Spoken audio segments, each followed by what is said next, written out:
बहुत बेहद शर्मनाक घटना है और समझ में नहीं आता कि हमारा समाज किस तरफ जा रहा है जब कुछ लड़कों ने अपनी गाड़ी से एक लड़की को कई किलोमीटर तक घसीटा और उसकी बहुत दर्दनाक मौत हो गई।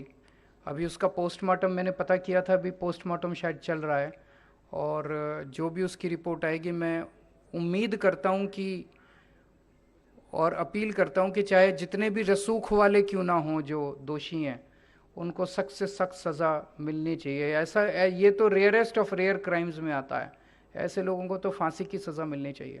दिल्ली के कंजावला में एक लड़की की संदिग्ध और दर्दनाक मौत के मामले में दिल्ली की सत्ताधारी आम आदमी पार्टी ने बीजेपी और दिल्ली के एलजी के खिलाफ बड़ा मोर्चा खोल दिया है।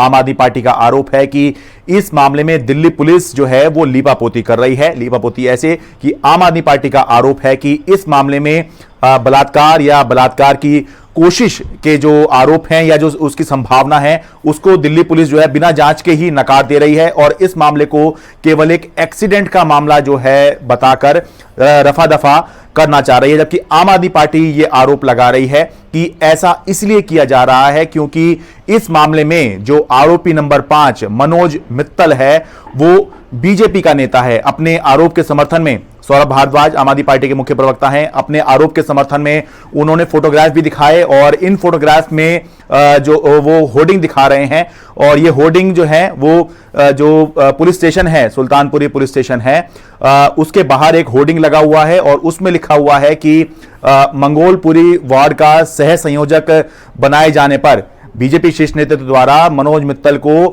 मंगोलपुरी वार्ड का सह संयोजक बनाए जाने पर हार्दिक बधाई। तो ये फोटो दिखाकर आम आदमी पार्टी जो है आरोप लगा रही है कि ये मनोज मित्तल बीजेपी का नेता है, इस वजह से मामले को रफा दफा किया जा रहा है। मैं आपको अब वो खुलासा करूंगा जो भारतीय जनता पार्टी की दिल्ली पुलिस ने अब तक नहीं किया। ये वो सुल्तानपुरी का स्टेशन है, पुलिस स्टेशन, जिसके अंदर आरोपी मनोज मित्तल बंद है और अब तक दिल्ली पुलिस और एलजी साहब की नींद नहीं खुली। उन्होंने यह नहीं बताया कि इस केस के अंदर लीपापोती क्यों की जा रही है, उस बच्ची को इंसाफ क्यों नहीं मिल रहा, क्योंकि इस पुलिस स्टेशन के बाहर जिस दरिंदे का होर्डिंग लगा हुआ है आप देख सकते हैं, उसके ऊपर लिखा हुआ है मनोज मित्तल, जो कि आरोपी नंबर 5 है और इसी थाने के अंदर बंद है। और दिल्ली पुलिस के किसी अफसर ने और एलजी विनय सक्सेना ने आज तक ये बताने की हिम्मत नहीं की कि यह आदमी भारतीय जनता पार्टी का अध्यक्ष है, इनके मंडल का सह संयोजक है और इसके होर्डिंग उसी पुलिस थाने के बाहर लगे हुए हैं जहां पे वो आदमी, वो दरिंदा, वो खूनी, वो बंद है। बीजेपी ने आम आदमी पार्टी के मुख्य प्रवक्ता और विधायक सौरभ भारद्वाज के आरोपों की निंदा की है और सौरभ भारद्वाज की भाषा को एक सड़क छाप गुंडे की भाषा करार दिया है और दिल्ली पुलिस ने जिस तरह से इस मामले की अभी तक इन्वेस्टिगेशन की है उसको सही ठहराया है। वो निंदनीय है। आरोप लगा रहे हैं कि भारतीय जनता पार्टी और लेफ्टिनेंट गवर्नर साहब के जो मिली भगत है उसकी वजह से कार्रवाई में देर हुई और चूंकि पुलिस चश्मदीद गवाह का बयान रिकॉर्ड नहीं कर रही है और तमाम तरह के आरोप लगा रही है भारतीय जनता पार्टी के ऊपर सौरभ भारद्वाज। मैं ये कहना चाहता हूं कि जब ये घटना हो रही थी क्या पुलिस को पता था कि वो भारतीय जनता पार्टी का कार्यकर्ता है या क्या है? पुलिस ने कार्रवाई करी, 24 घंटे के अंदर गिरफ्तार हो गए। आज चूंकि कल संडे था, आज पोस्टमार्टम हो रहा है, बच्ची का पोस्टमार्टम होकर तस्दीक होगी कि बलात्कार हुआ या नहीं हुआ। अगर पुलिस ने ये बात कही तो क्या गलत कही?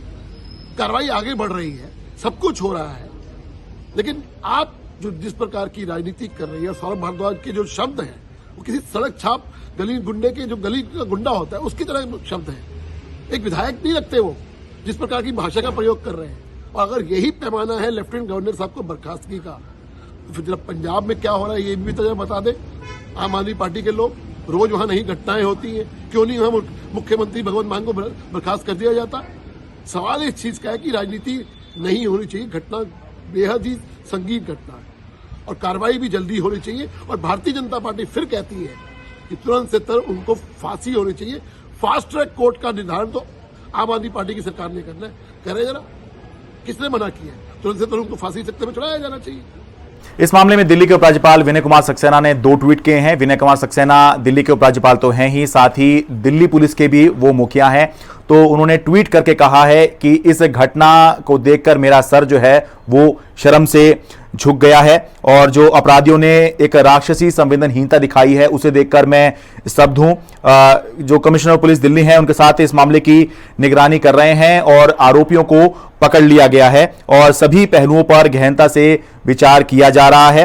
उनका यह भी कहना है कि परिवार को सभी संभव जो मदद है वो की जा रही है, लेकिन अपील की है कि इस मामले में कोई मौका परस्ती ना दिखाए और संवेदनशील समाज यानी कि रिस्पॉन्सिबल बिहेव करने की उन्होंने जो है सबसे अपील की है। इस मामले पर जो है सौरभ भारद्वाज ने जमकर हमला किया है। उनका यह कहना है कि अगर वाकई उपराज्यपाल का सिर शर्म से झुक रहा होता तो इस मामले में अभी तक जो है जो डीसीपी हैं, जो एसएचओ हैं, वो बर्खास्त हो जाने चाहिए थे, लेकिन अभी तक ऐसा कुछ भी नहीं हुआ है। कल एलजी साहब नाव में घूम रहे थे, शर्म आनी चाहिए। आप कह रहे हैं कि मेरा सर से घुट गया। आपका सर अगर शर्म से झुक गया होता तो अब तक वो पुलिस वाले बर्खास्त होकर घर पे बैठे होते। अब तक डीसीपी को क्यों बर्खास्त नहीं किया गया? एसएचओ को क्यों बर्खास्त नहीं किया गया? अरे आप रात को रेन बसेरे में जाते हैं, आपको कंबल नहीं मिलते, आप सीओ को बर्खास्त कर देते हैं, अगले दिन अखबार में खबर छपवाते हैं। इतनी बड़ी हत्या हो गई, पूरा शहर शर्म से शर्मसार हो गया और आप कह रहे हैं मेरा सर शर्म से झुक गया। अरे आप एक्शन लीजिए। 31 दिसंबर की रात को जब दिल्ली और पूरा देश नए साल के जश्न में डूबे हुए थे, उस समय की ये घटना है जिसमें कई किलोमीटर तक ये जो लड़की है इसको घसीटा गया और जो चश्मदीद हैं वो ये बता रहे हैं कि 12-13 किलोमीटर तक जो है इस लड़की को गाड़ी से जो है वो घसीटा गया है।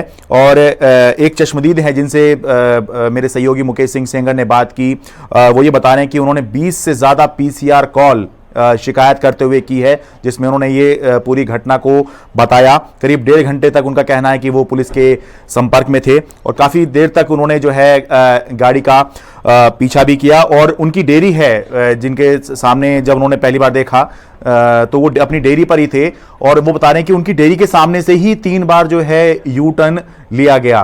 तो ये बहुत ही दर्दनाक मामला है कि इतनी देर तक जो है युवती वो घिसटती रही और कहीं क्या किसी ने देखा भी नहीं और इतनी देर तक जो है कैसे ये संभव हो सकता है।